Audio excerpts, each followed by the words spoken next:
Alors, je suis Léonce Lefebvre, j'ai 30 ans, je suis designer ébéniste et je crée actuellement mon atelier de conception et fabrication de mobilier contemporain à Paris.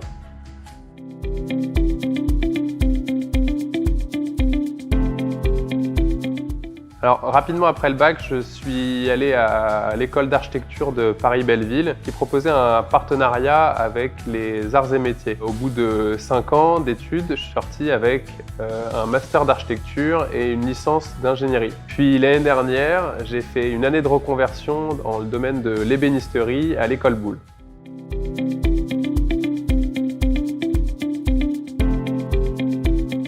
Après les études, j'ai eu une expérience de 3 ans dans un cabinet d'architecture et je me suis rapidement rendu compte que c'était pas forcément ce qui me correspondait. Donc j'ai eu l'occasion de faire une pause, de faire un voyage de 6 mois en Amérique du Sud et de me poser pas mal de questions et d'en arriver à la conclusion que premièrement, j'avais plus envie de rester derrière mon ordinateur toute la journée et aussi j'avais envie de retourner à quelque chose de beaucoup plus manuel. Je me suis renseigné beaucoup autour de moi et l'ébénisterie m'a paru un peu comme une évidence. Finalement, c'est même d'ailleurs les études d'architecture qui m'ont mis un peu sur les rails de l'ébénisterie. Parce qu'on avait des enseignements très variés, on avait du dessin, de la sculpture, de la photographie et même un atelier de menuiserie dans lequel j'ai fait ma toute première rencontre avec le bois.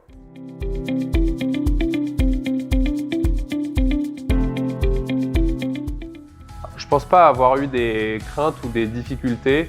C'est vrai qu'un temps, je me suis posé la question de la reconversion parce que c'est un vrai pas. Il faut tout recommencer à zéro en quelque sorte.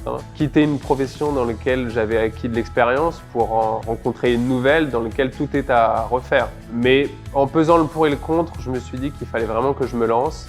Et puis moi, j'avais en plus la chance d'avoir une formation initiale qui n'est finalement pas si éloignée de mon choix de reconversion.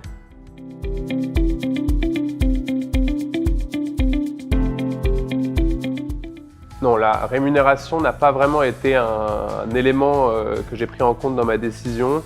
J'avais tellement envie de changer d'activité que j'ai pas pris ce facteur en considération. Moi, je pense que dans tous les domaines, il est possible de réussir avec de la motivation et suffisamment d'énergie. Et surtout aujourd'hui, maintenant que je suis dans le milieu professionnel, je vois énormément d'ébénistes qui arrivent à vivre de leur activité et ça, je trouve ça hyper encourageant.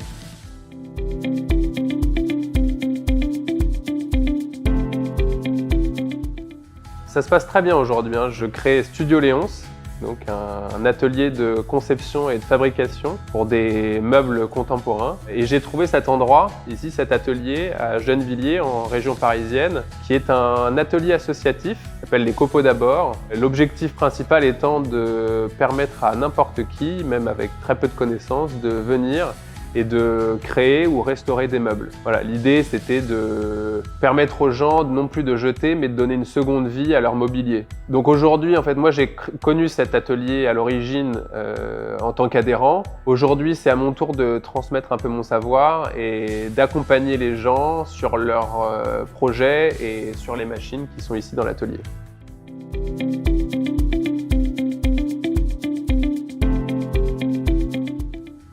Alors, pour des adultes, je pense que je leur dirais de se lancer.